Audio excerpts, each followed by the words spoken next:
And now some developments coming in where reports are now suggesting that Xi Jinping and Vladimir Putin in fact discussed China's peace proposal for Ukraine. China peace plan discussed. This is what we're picking up by means of some reports that are now coming in that when this Xi Jinping and Putin in fact have discussed China's peace proposal for Ukraine. What is the significance of this peace proposal that has been discussed?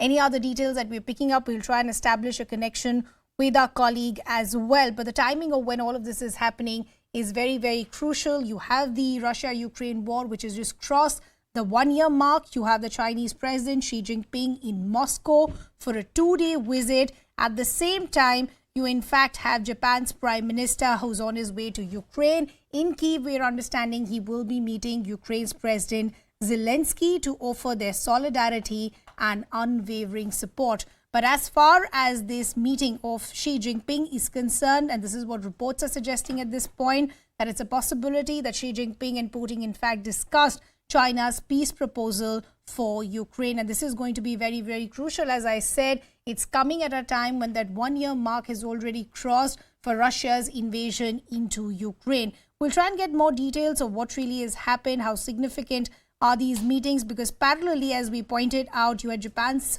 Prime Minister Fumio Kishida, in fact, was in India. He met the Prime Minister Narendra Modi and then on his way to Ukraine, where we're understanding that he will have a meeting with Ukraine's President Zelensky as well. And Japan will once again put forth their stand, which has been solidarity for Ukraine and their unwavering support as well.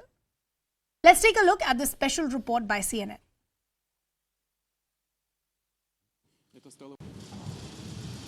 The meeting of two friends, both set up to be leaders for life, showing off their vision of a post-American world order.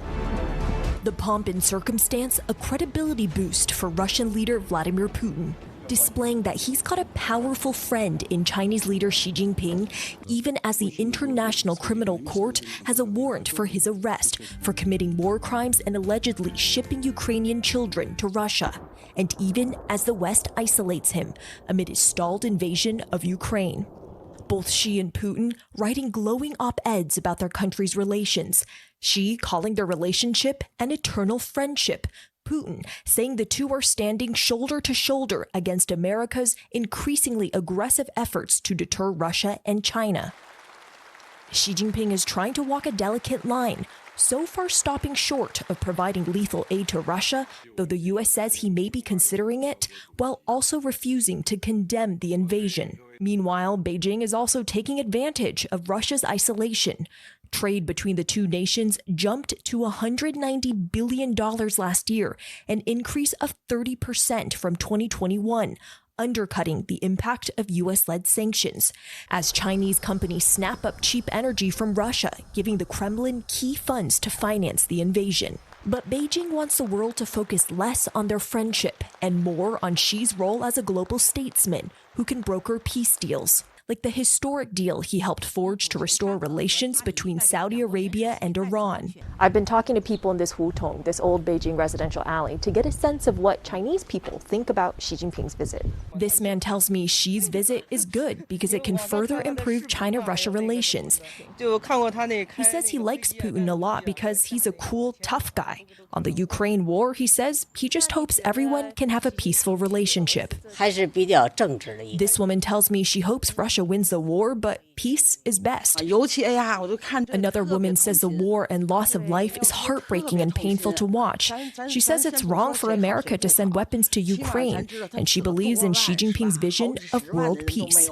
When I ask her what she thinks of Putin, she answers that he's righteous, decisive, swift, and tough. But when I follow up and ask if she's heard of the ICC issuing an arrest warrant for Putin, she responds, "I didn't know. He started the war after all. He should sit down with Zelensky and talk." This shoe repairman says, why are they fighting? It doesn't do anybody good. But we don't know who started the war, he adds. It's the Ukrainians, right? Xi doesn't need to convince the audience in China, where media is heavily censored, of the merits of his tight bond with Putin. But the rest of the world is watching to see what comes of Beijing's claims of neutrality.